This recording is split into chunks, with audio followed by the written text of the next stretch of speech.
Hello friends, super magic રસોઈમાં મિત્રો હું આપનું સ્વાગત કરું છું। આજે હું લગ્ન પ્રસંગમાં બને ને એવી સીતાફળની બાસુંદી ઘરે બનાવું છું મિત્રો। તો તમને ચોક્કસ ગમશે, ગમે તો લાઈક કરજો, શેર કરજો અને સબસ્ક્રાઇબ કરવાનું તો ભૂલતા જ નહીં। તો હવે આપણે બાસુંદી બનાવવા માટે જો અત્યારે મેં 2 લીટર ફૂલ ક્રીમ ગોલ્ડ દૂધ લીધું છે, અમૂલ ગોલ્ડ આવે ઈ। પછી એમાં આપણે મિલ્ક પાવડર લેશું, કાજુ લેશું, પિસ્તા છે, બદામ છે, એલચીનો પાવડર છે અને મેં સીતાફળનો પલ્પ પણ તૈયાર કરી લીધો છે અને ખાંડ છે। એટલા ઇન્ગ્રેડિયન્ટ આપણે લેશું। તો હવે બનાવવાનું ચાલુ કરીએ। તો હવે આપણે જે પેનમાં દૂધ નાખવાનું હોય ને એને પહેલા આપણે ઘીથી ગ્રીસ કરી લેશું, એટલે આપણું દૂધ પણ બહુ તળિયે ચોટે નહીં। અને હંમેશા તમારે જેમાં બાસુંદી બનાવવી ને જાડા તળિયાવાળું વાસણ લેવાનું, એટલે આપણે આ દૂધને ઉકાળવું હોય ને તો પણ આપણું દૂધ તળિયે ન બેસે।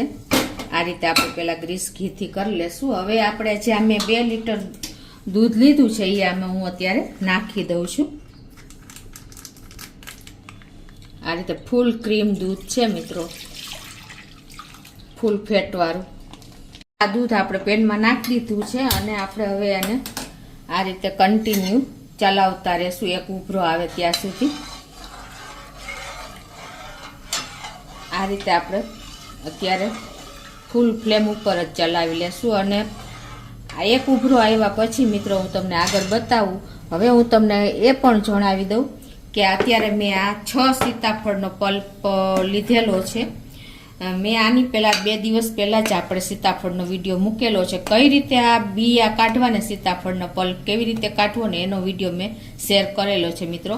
ઇઝીલી તમે મિક્સર જારમાં જ મેં આ કાઢેલો છે, તો તમે ખાસ નોટ કરજો અને જોઈ લેજો મિત્રો।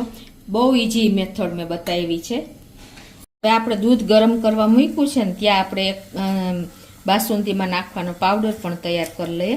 એમાં અત્યારે જો હું 5 થી 6 ટેબલ સ્પૂન ખાંડ લઉં છું, તમે તમારા ટેસ્ટ એકોર્ડિંગ વધઘટ કરી શકો છો।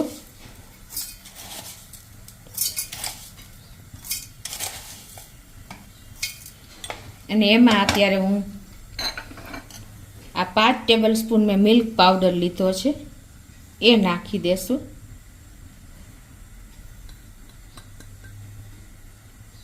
અને 20 આપણે કાજુના દાણા છે એ પણ આમાં નાખી દેશું અને આની ફાઇન પાવડર આપણે તૈયાર કરી લેશું।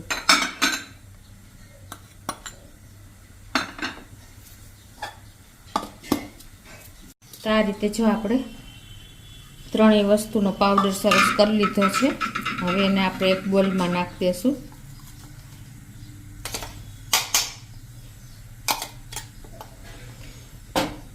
અને એમાં આપણે અત્યારે આ 1 કપ મેં દૂધ ઠંડુ લીધું છે એ નાખીને આપણે સરસ ઘોર તૈયાર કરી લેશું આ રીતે।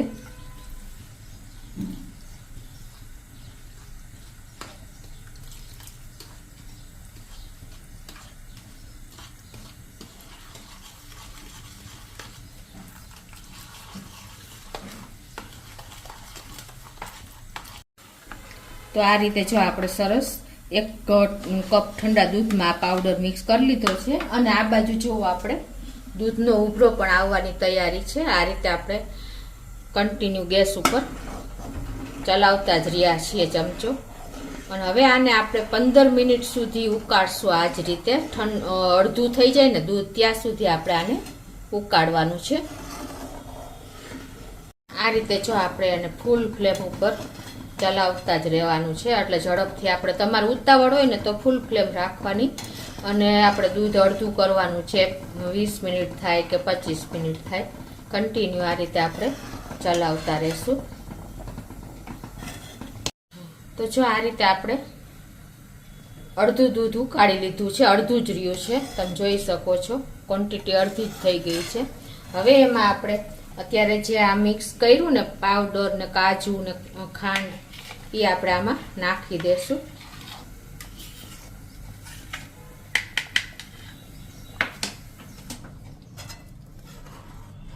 અને આને આપણે કન્ટિન્યુ આ રીતે ચલાવતા રહેશું।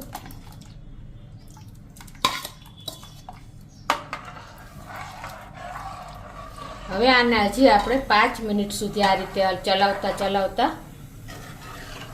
ચાલુ જ રાખશું, ઉકાળશું.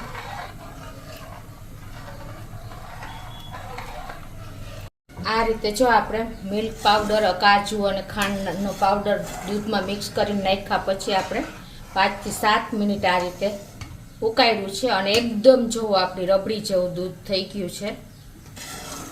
તો હવે આપણે ગેસ બંધ કરીને આને ઠંડુ થવા દેશું.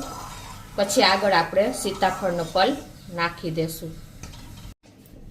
તો જો હવે આપણે ફ્રીજમાં મુકાય એવી ઠંડી થઈ ગઈ છે. હવે આમાં આપણે સીતાફળનો જે પલ્પ કાઢ્યો છે ને એ નાખી દેશું. આ અંદાજે 6 સીતાફળનો પલ્પ છે એટલે 6 ટેબલ સ્પૂન જેવો છે. આ રીતે આપણે બધો પલ્પ આમાં એડ કરી દેશું.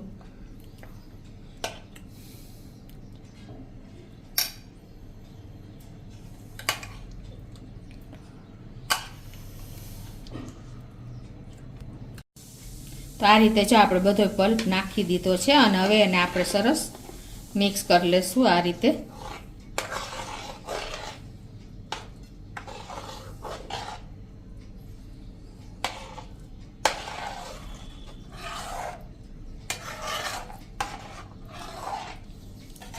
એકદમ જો આપણી બાસુંદી એકદમ રબડી જેવી તૈયાર થઈ ગઈ છે. તમને ખ્યાલ આવી જતો હશે પલ્પ નાખ્યા પછી અને ઠંડુ થઈ ગયું. હવે આને આપણે મસાલો બધો ડ્રાય ફ્રૂટનો કરી દેશું. એમાં મેં સૂકા પિસ્તા લીધા છે,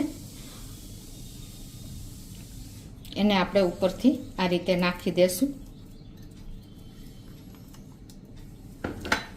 અને આપણે બદામને પણ કતરણ કરી છે એ પણ નાખી દેશું આ રીતે.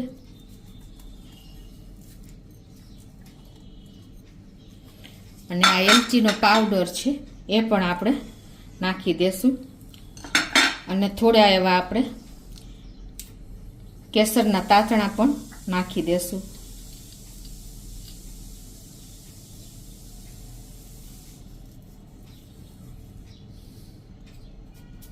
તો મિત્રો હવે આને આપણે એકદમ સરસ આપણી બાસુંદી તૈયાર થઈ ગઈ છે. તો આપણે એને ઠંડી કરવા ફ્રીજમાં મૂકી દેશું.